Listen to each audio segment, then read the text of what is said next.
이제부터 시작되는 생활 방역 어떻게 진행이 되고 또 어떤 과제들이 있는지 취재 기자와 짚어보겠습니다.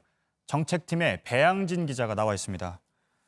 우선 지금 위기 경보가 가장 높은 심각이잖아요. 이 단계를 낮추는 것도 검토를 하고 있는 겁니까? 검토 대상이기는 합니다. 일단 감염병 위기 경보 기준을 좀 보시면요. 지금은 가장 높은 빨간색 심각 단계인데 이거는 신종 감염병이 전국으로 퍼졌다는 의미입니다. 한 단계 낮은 주황색 경계 단계는 방역망 안에서 제한적으로 전파가 되고 있다는 뜻입니다. 물론 지금 오늘처럼 국내 감염이 없는 날이 나오고는 있지만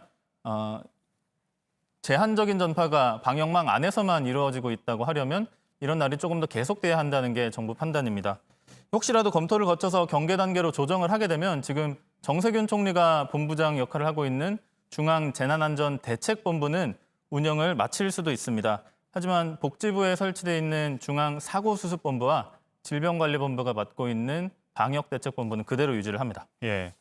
생활 방역이 시작되면서 지켜야 할 수칙들도 있죠. 설명을 좀 해주시죠. 네, 생활방역 세부 수칙은 이렇게 장소별 그리고 상황별로 31가지가 있습니다. 예. 내용을 조금만 소개를 해드리면요. 헬스장에서 운동을 하고 난 뒤에는 운동기구를 스스로 소독을 해라. 이렇게 굉장히 자세하게 정해져 있습니다. 그러니까 어디를 가든 뭘 하든 이 지침을 한 번씩은 읽어보고 가야 하는 겁니다. 이렇게 개인이 신경을 써야 하는 문제도 있는데 구조적으로 좀 바뀌어야 할 문제도 있습니다. 아프면 쉬어라. 이게 제1 핵심 수칙인데 예. 하루 일해서 버는 돈이 생활에 꼭 필요한 사람들은 무작정 쉬기가 좀 어려울 수도 있습니다. 그래서 병으로 일을 못하면 건강보험금으로 임금을 메꿔주는 상병수당, 이게 근본적인 대안이 될 수 있는데 재정 문제가 좀 있기 때문에 서둘러 도입하기는 좀 어려울 수 있습니다. 네. 사회적 거리두기가 끝나는 오늘이 중앙사고수습본부가 설치된 지 100일째 되는 날이라면서요? 네, 정확히 100일입니다. 저희가 화면 하나를 준비를 했는데요. 예. 정은경 질병관리본부장 모습입니다. 첫 브리핑 때인데 이때부터 약 100일 뒤인 어제엔 이런 모습이 됐습니다. 흰머리가 굉장히 많아진 모습이고요. 다음은 김강립 복지부 차관인데 역시 처음 브리핑 때 모습이고요. 100일 뒤인 오늘은 역시 흰머리도 굉장히 많이 늘었고 얼굴도 약간 수척해진 모습입니다. 이 두 사람이 정부 브리핑을 주로 맡는 사람들인데 이렇게 진행된 브리핑이 이제 200번째가 됐습니다.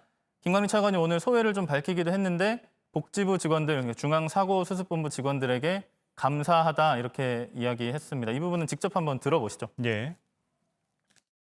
방대본이 전투에 직접 투입된다면 이 전투를 원활히 수행하기 위한 보급과 지원 업무를 그동안 담당해 왔었습니다. 며칠씩 집에 못 들어가고 고생했던 저희 직원들께 깊은 감사의 말씀을 이 자리를 빌어서 전하고 싶습니다. 문재인 대통령도 오늘 중수본 직원들에게 도시락을 돌려서 격려를 했습니다. 또 SNS에도 글을 올렸는데 오늘 어린이날에도 치열하게 방역 전선을 지키고 있을 여러분을 생각합니다. 매우 든든하고 고맙습니다. 이렇게 썼습니다. 네. 또 여기에는 지금까지 함께한 의료진도 있었죠? 네, 그렇습니다. 예, 알겠습니다. 여기까지 듣겠습니다. 정책팀의 배양진 기자였습니다.